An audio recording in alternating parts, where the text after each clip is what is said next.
कोपार बाबा है वो पानी में जो भौरा पड़ा था उसी भौरा में लकड़ी सहित फंस गया, डूड़ा सहित, और वो भी पानी के भौरा में चक्कर लगाने लगा।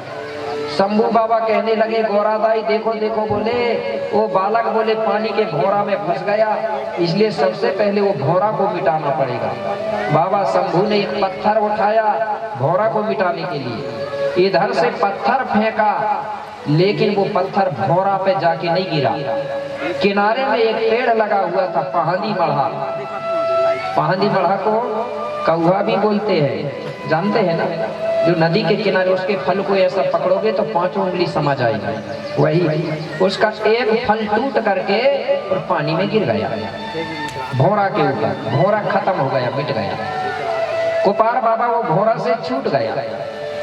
छूटने के बाद वो नीचे की तरफ बहने लगा। गौरादाई कहने लगी, बोले शंभू, बोले स्वामी वो तो भौरा से छूट गया लेकिन नीचे की तरफ बह रहा है, बोले दूर जा रहा है धीरे धीरे, जल्दी निकालो नहीं तो दूर चला जाएगा। बोले ठीक है गौरादाई तुम मत घबराओ मत, अब भी निकालता हूं मैं। बोले ठीक है। ऐसा फिर बोल रहे थे और नीचे तरफ जाके कोपार बाबा दूसरे भौरा में फिर फंस गए। गौरादाई कहने लगी बाबा जल्दी निकालो, मुझे डर लग रहा है कहीं वो भौरा में घूमते घूमते पानी के अंदर ना चला जाए। ऐसा करके बोल रही थी। शंभू बाबा हाँ में हाँ करते जा रहा था और हुआ वही। क्या? वो बच्चा मेरे भाई कोपार बाबा लकड़ी के डूड़ा सहित घूमते घूमते पानी के अंदर चला गया। जैसे ही पानी के अंदर गया तो गौरादाई घबरा गई, आंखों में आंसू आ गए और कहने लगी बाबा तुम हाँ हाँ कहते रहे, देर कर दिए। बोले देखो बालक बोले लकड़ी के डूड़ा सहित पानी के अंदर चला गया। बोले रोने लगी गौरादाई। बाबा शंभू ने देखा, अरे बोले डूब गया। तुरंत बाबा शंभू ने एक छलांग लगाया, देर बिल्कुल नहीं किया और जहां कोपार बाबा डूबा था वहीं कूद गया और कोपार बाबा को पानी के अंदर से पकड़ करके बाहर लेके आ गया। लेकिन बाबा कोपार के शरीर में पानी समा चुका था। बाबा कोपार बेहोश हो गया था, शुद्ध नहीं था। शंभू ने देखा तो कहने लगे गौरा इस बालक के शरीर में पानी समा चुका है इसलिए ये बेहोश हो गया है, इसलिए इसके शरीर से पानी निकालना पड़ेगा। तो बाबा शंभू उसके पेट को दबा रहा है, कहीं पैर पकड़ के उल्टा कर रहा है, कहीं गोतना जैसे घुमा रहा है, फिर पेट दबा रहा है। धीरे धीरे कोपार बाबा के मुख से पानी बाहर निकलने लगा, नाक से पानी निकलने लगा। जब शंभू बाबा ने कोपार के शरीर से पूरा पानी निकाला और नदी के किनारे में सुला दिया। सुलाने के बाद कहने लगे गौरादाई अब थोड़ी देर हमको यहाँ रहना पड़ेगा, कुछ समय के बाद में ये बालक होश में आ जाएगा, सचेत हो जाएगा, चेत जाएगा। तो बोले ठीक है।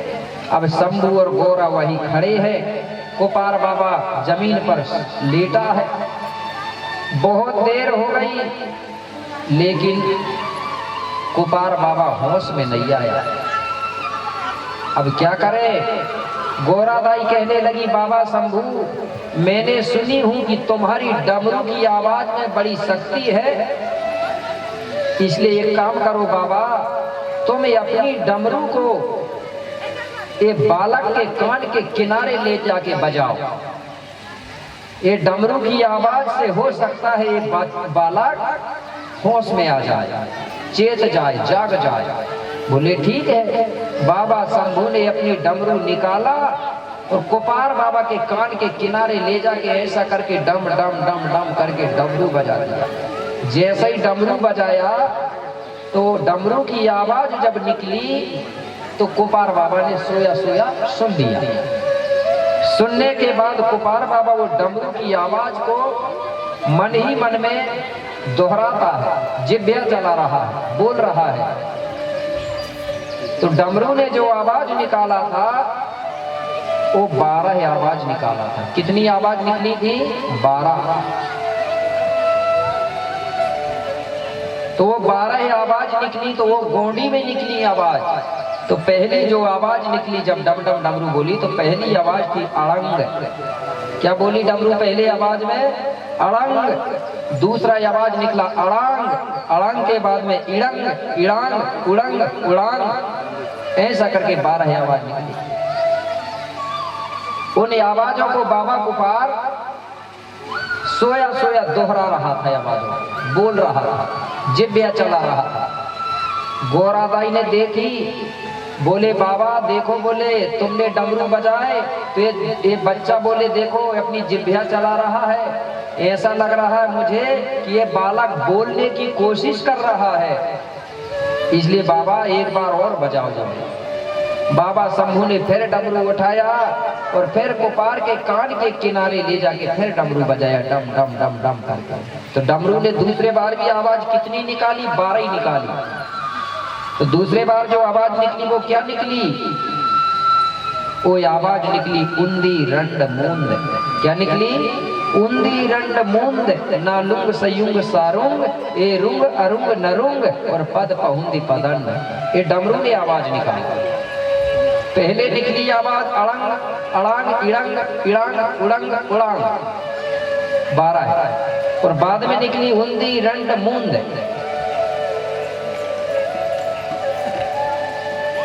यही डमरू की आवाज से कुपार बाबा ने जो पहले आवाज निकली 12 अड़ंग, अड़ंग, इड़ंग, इड़ंग वाली, इनसे मेरे भाई सबसे पहले इन्हीं का अनुवाद हुआ और बाद में जाके इन्हीं से अनार्याम आहा खुशी शब्द जो पढ़ते हैं ना, ये 12 है कि नहीं? ये अक्षरों का निर्माण हुआ सबसे पहले, आहा खुशी तक ये 12 अक्षरों का। और दूसरे बार जब डमरू बजी तो दूसरे बार निकाली उन्होंने उंदी रंड मूंद नालुंग, इनका बाद में अनुवाद हुआ। तो उसके बाद में गिनती का निर्माण हुआ। उंदी रंड मूंद का मतलब होता है 1 2 3। इसके पहले कोई भाषा नहीं थी, सबसे पहले यही गोंडी भाषा बनी डमरू से। तो इस प्रकार से गोंडी भाषा का निर्माण हुआ। गोंडी भाषा से ही सब भाषाओं का निर्माण हुआ है। सबसे पहले की भाषा गोंडी भाषा है। कैसे? मैं आपको बता रहा हूँ। सब गोंडी भाषा से निकाल निकाल के भाषाओं बनाई हुई है। अंग्रेजी भी गोंडी भाषा से बनी, संस्कृत भी गोंडी भाषा से बनी है। कैसे? संस्कृत के बारे में बता रहा हूं। संस्कृत में ओम शब्द आता है ना,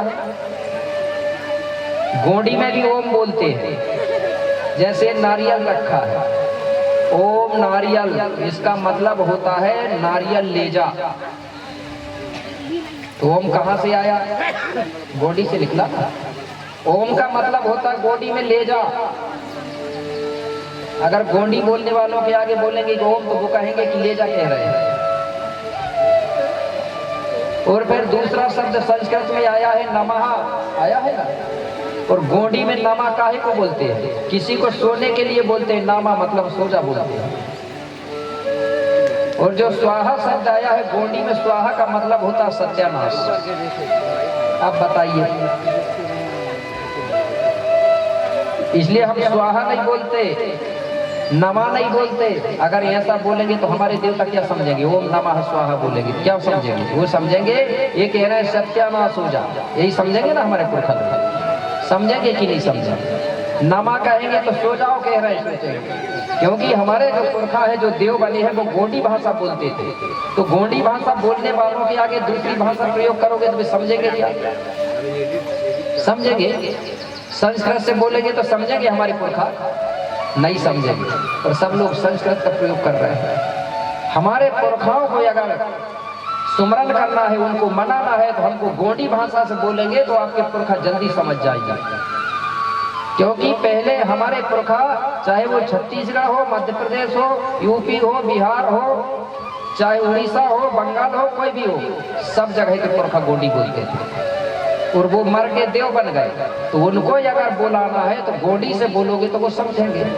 और संस्कृत से बोलोगे ओम नमः स्वाहा कहेंगे ना, तो वो तो कहेंगे ये कह रहे हैं हमारे लोग कि सो जाओ, तुम्हारो सत्यानाश और तुम्हारो सब कुछ ले जाओ। ओम का मतलब यही होता है ना। आप गलत मत समझना, मैं सही चीज बता रहा हूँ। तो मतलब ये संस्कृत कहाँ से बनी? गोंडी के शब्द निकाले हुए हैं। इसके बाद अंग्रेजी भी गोंडी से बनी। कैसे? यहाँ सब लोग पढ़े लिखे बैठे होंगे, गोंडी में तो नहीं जानते होंगे, लेकिन अंग्रेजी में जरूर जानते होंगे। अंग्रेजी में साइकिल को क्या कहते हैं? मात्र सकते उठाना हाथ कोई? अंग्रेजी में सबने पढ़ा होगा, नहीं पढ़ा? चलो कोई भी उठा के बता दो भाई, साइकिल को अंग्रेजी में एक है जी, बाइसिकल बोलते हैं। अंग्रेजी में क्या बोलते हैं? बाइसिकल। और गोंडी में भी बाइसिकल बोलते हैं। हमारी आजी थी, मैं जब स्कूल जा रहा था 6वीं 7वीं, तो हमारे यहाँ जो आजी थी वो साइकिल को बोलती थी बाइसिकल। अब मैं उससे पूछता था कि दाई तुम कौन सी पढ़ी हो? तो वो कह रही कि मैं नहीं पढ़ी हूँ। तो मैंने बोला कि तुम अंग्रेजी क्यों बोल रही हो? तो वो कहने लगी अंग्रेजी नहीं बोल रही हूँ, बोले गोंडी में बोलते हैं बाइसिकल। तो इसका मतलब है बाइसिकल शब्द कहाँ से निकाला गया? अंग्रेजी का शब्द गोंडी भाषा से निकाला गया। और लिखावट भी देखना है आप लोग, जो 750 लिखते हैं तो अंग्रेजी पढ़ने वाले उसको बोलते हैं जे लिखा है, फिर बी लिखा है, फिर ओ लिखा है, ऐसा बोलते हैं ना। जबकि गोंडी भाषा के अक्षर वो 7 है, 5 और 0 है। कई शब्दों को बदल दिया, जैसे गोंडी में पानी को बोलते हैं एयर, एयर को परिवर्तन करके अंग्रेजी में बना दिया एयर को एयर। बदला कि नहीं बदला? ऐसा करके मेरे भाई हमारी भाषा से शब्द निकाल निकाल के भाषा पर निर्माण हुआ। आज भी ये भारत देश में गोंडी भाषा सबसे ज्यादा बोली जाती है, सबसे ज्यादा गोंडी भाषा बोलने वाले लोग हैं यहाँ। लेकिन फिर भी हमारी भाषा को मान्यता नहीं मिल पा रही, नहीं मिल रही ना। क्यों? कि हमारा समाज अभी भी संगठित नहीं हुआ है। जब संगठन होगा तब हम ये कर सकते हैं, क्योंकि कोई कह रहा है हाँ, कोई नहीं सुनता। कहीं भी अगर बुलाएंगे तो लोग जा नहीं सकते। इसलिए जरूरत सबसे पहले संगठन मजबूत करना पड़ेगा। तो अब समझ गए ना हमारी भाषा का निर्माण कहाँ से हुआ? शंभू बाबा की डमरू की आवाज से हमारी भाषा का निर्माण हुआ। अब कोई पूछेंगे तो बता सकते हैं ना, क्योंकि बताना पड़ेगा कि तुम्हारी भाषा का निर्माण कैसे हुआ। तो बाबा शंभू की डमरू की आवाज है, वही हमारी गोंडी भाषा है। ठीक है ना। इसके बाद कुपार बाबा जाग गए।